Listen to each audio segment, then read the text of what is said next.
Benshi mu banyarwanda bajya bumva amakuru yo mu Bisesero ariko ntibasobanukirwe neza mu buryo bucukumbuye. Aho mu Bisesero haje intera hamwe zishaka kwica abatutsi baho, ariko habayeho kwihagararaho kw'abatutsi bari bahatuye maze bahangana n'intera hamwe, nyamara zari zifite intwaro nyinshi cyane. Twifuje kugira ngo tugaruke ku buzima bw'uwitwa Karamaga uherutse kwitaba Imana, akaba ari umwe mu bantu bahanganye n'intera hamwe mu Bisesero. Uyu akaba yaritavye Imana ku itariki 22 Gicurasi umwaka wa 2020. Mbibutse gukora subscribe iyi ni Bisanzwe TV, ndetse unakande ku kimenyetso cy'inzogera kugira ngo ibyegeranyo byacu bijye bikugeraho ako kanya. Ni ikiganiro Indorerwamo, naho nge ndi Frank Mario Sebudandi.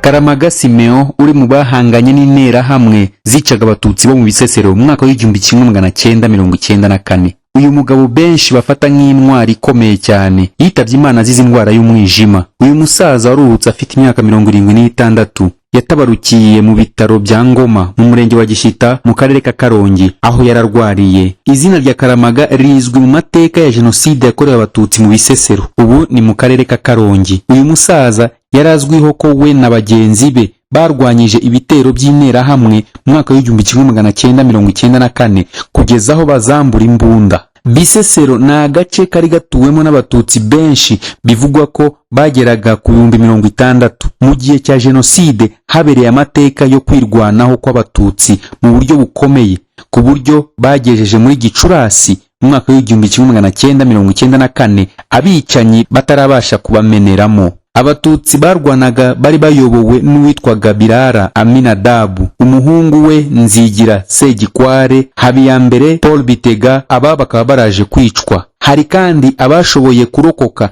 barimo Karamaga Simeon ariwe turi buze kugarukaho cyane, hakaza Aaron Gakoko na Vesa Munyaneza. Muri jenoside abavandimwe ba Karamaga bagera kuri 7 n'ababyeyi be barishwe, arokokana na mugenzi we umwe ariwe Gikoko. Yanabuze umugore we wicanywe n'abana be 4 yarafite. Nyuma ya jenoside yakorewe abatutsi, Karamaga yaje kwiyubaka yongera gushaka undi muryango. Ubu yarafite umugore n'abana 6. Mu burwayi bwe bw'umwijima yivurije ahantu hatandukanye kugera no mu mujyi wa Kigali. Umuyobozi w'umuryango uharanira inyungu z'abacitse ku icumu rya jenoside yakorewe abatutsi mu mwaka wa 1994 Ibuka muri Karongi, Abarugira Isaac, mu kiganiro yagiranye n'Igihe avuga ko Karamaga ari intwari zagerageje kurwanya ibitero byo mu Bisesero, aho yari ku mwanya wa 3 mu bashoboye kwambura imbunda intera hamwe.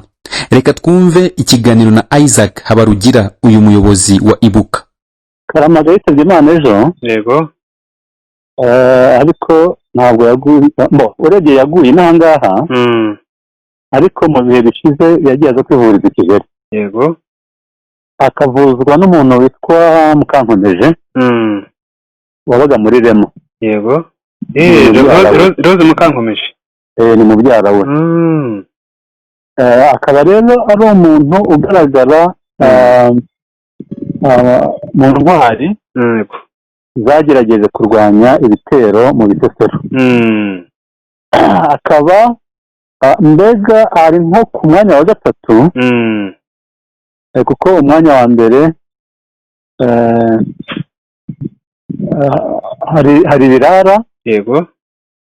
We yanapfuye muri ibyo bihe. Ariko noneho hari undi murumuna we wa Karamaga witwa Gakoko. Gakoko. Nabo barahari. Nabo bagerageje n'umuvandimwe wa Karamaga. Yego. We barahari, ari mu bashoboye kwambura hamwe nyinshi imbunda. None uwo Karamaga nawe urebye yabagwaga mu ntege mu butwari bw'abanyabisesero. Urebye rero yabaye bisoko yararwaye umwijima. Yego. Yivuriza Kigali, mu minsi ishize barongera baramugarura bamuza mu bitaro byo kuri Ngoma. Akaba ariho yaguye rero ubwo nuko. Ibitaro byo kuri Ngoma ubwo biraho muri Karongi? Biri muri Karongi mu murenge wa Gishita. Okay. So ubwo muri make twavuga ko yararwaye umwijima. Yararwaye umwijima niwo mutwari. Ubundi muri Karongi make afite abantu benshi muri kuri barokotse biriya bitero byo mu Bisesero? Urebye ntabwo ari benshi, ntabwo ari benshi, ni bakeya. Urumva abantu barwanaga muri ibyo bihe abenshi bari abasaza, bagenda umwe, ariko byose hari abagihari, gusa ntabwo bakiri benshi, birumvikana n'ubuzima bubi n'ibisare n'ibikomere, hari abagihari ariko batari benshi. Nibyo. Dusoza wenda ubutumwa Karamaga yasigira abakiri bato, cyane cyane muri Karongi no mu gihugu muri rusange ni ubuhe? Ubutumwa mbere na mbere no kwihanganisha umuryango we ko asize umugore n'abana yari yarishumbishije. Ni ukwihanganisha umugore n'abana, asize abana 6. Ikindi ni ugushimira umuryango we ubutwari, ndetse n'abandi basigaye gukomeza gutera ikirenge mu musaza wigendeye, abo bakakomeza ubutwari nk'uko yagerageje kuba intwari mu bintu nka biriya bikomeye. Yego. Reka turebe noneho uko abanyabisesero birwanyeho. Ku wa 4 Mata 1994, inkuru imaze kumenyekana ko Habyarimana yapfuye mu duce tumwe twa Kibuye na Gikongoro, abatutsi baho batangiye kwicwa bahungira mu Bisesero. Ntibyatinze abari mu Bisesero nabo byabaye ngombwa ko bava mu nzu zabo bahungira mu misozi ya Muhira na Gitwe. Abandi batutsi bahahungiraga nababaga bacitse ku icumu mu bindi bice, baturutse za Mubuga kuri Kiliziya, Rwamatamu, Gitwe, mu mujyi wa Kibuye, Rutsiro, Kayove n'ahandi. Mu Bisesero bahanganye igihe kinini, bahangana n'ibitero by'abicanyi, ndetse bakicamo abicanyi benshi bakanabambura imbunda nubwo batari bazi kuzikoresha ngo zibe zabafasha kwirwanaho. Amateka yabo mu butwari bwo kwirwanaho yarakomeje igihe kinini, barwana n'abicanyi bafite intwaro zitandukanye zirimo imbunda, bo bakoresha inkoni, amabuye, amacumu n'imiheto. Abatutsi baturukaga mu Gisovu na Rwankuba barwanira ku musozi wa Muyira, abandi bagateranira ku musozi wa Gitwe, bakaba ariho barwaniraga n'ibitero by'abicanyi. Uburyo bakoreshaga bwari kwiroha mu bitero by'abicanyi, bakarwana nabo nubwo bagira bicwamo muri bo, ariko nabo bakagira abo bica muri abo bicanyi, kandi kenshi barabaneshaga. Abicanyi bagacika intege bagahunga, cyane cyane ko babaga bambuwe n'intwaro zabo. Icyo gihe bishyiraga hamwe bakamenya aho ibitero byaturukaga, bakajya kubihagarika, bakabibuza kwinjira mu Bisesero. Mu gitondo iyo abicanyi bazaga, abatutsi babaga bari mu mpinga y'imisozi, bakabatera amabuye, yamara gushira bakamanukira rimwe bose uruvunge babasanga, kugira ngo batica abagore n'abana, cyangwa bakabarira inka, noneho bakarwana n'abicanyi kugeza babarushije imbaraga bagahunga. Abatutsi babaga bagiye kurushwa imbaraga n'intera hamwe, basangaga bagenzi babo ku yindi misozi, bakungikanya imbaraga kugira ngo barebe ko bazitsinda. Baje kuganza abicanyi, ariko mu ntangiriro za Gicurasi 1994, bamaze ibyumweru 2 biga amayeri, banisuganyiriza kugaba ibitero byo kurimbura abatutsi. Iya 13 Gicurasi 1994 niyo yabaye itariki ya mbere y'ibitero simusiga byagabwe mu Bisesero,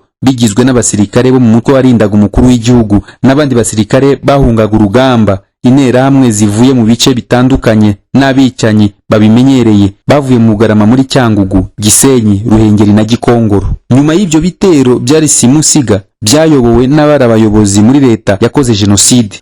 Abatutsi bari bamaze kunanirwa, bikubitiraho nuko ibitero byari bifite ingufu nyinshi ku buryo batashobora guhangana n'intwaro zikomeye byari byitwaje. Abatutsi bararashwe, baterwamo za grenade, n'abandi bicanyi bakoresha intwaro gakondo. Imirambo myinshi y'abana, abagore, abasaza yuzuraho. Iki gitero cyaciye intege cyane Abasesero kandi kibicamo benshi. Bivugwa ko uwo munsi hishwe abatutsi barenga 30,000. Amakuru agaragaza ko uwo munsi ubwicanyi bwahageze ahagana saa 11 n'igice. Abicanyi bahurira ahitwa ku cyapa hagati ya komine Gishyita na Gisovu, bategura uko ubwicanyi bwagombaga gukomeza mu gitondo. Abicanyi bongeye kugaruka ku itariki ya 14 Gicurasi 1994, nabwo bica benshi, hasigara abatutsi batarenga 10,000. Ababashije kurokoka ubwo bwicanyi batangiye kubaho bihishahisha mu bihuru, ndetse no kwirirwa birukanka mu misozi bahunga interahamwe zibarasa. Abakomeretse abicanyi bakaza kubahiga n'imbwa. Ndeka mbibutse yuko turimo kugaruka kuri Karamaga uherutse kwitaba Imana, akaba ari umwe mu bantu bahanganye n'ibyo bitero. Ndetse uyu Karamaga yakundaga gutanga ubuhamya bwo kurokoka kwe n'uburyo barwanyije interahamwe igihe kikagera imbaraga zigashira abatutsi bakicwa. Ngaye nguko amakuru ya Karamaga uherutse kwitaba Imana, akaba ari umwe mu bantu bagerageje guhangana n'ibitero byo mu Bisesero. Uyu akaba yarazize indwara y'umwijima. Mbibutse gukora subscribe ndetse no gukanda ku kimenyetso cy'inzogera kugira ngo mutazajya mucikwa n'amakuru ndetse n'ibyegeranyo mugezwaho na Nibisanzwe TV. Iki ni ikiganiro Indorerwamo, naho nge ndi Frank Mario Sebudandi. Naho ubutaha, Imana ibarinde.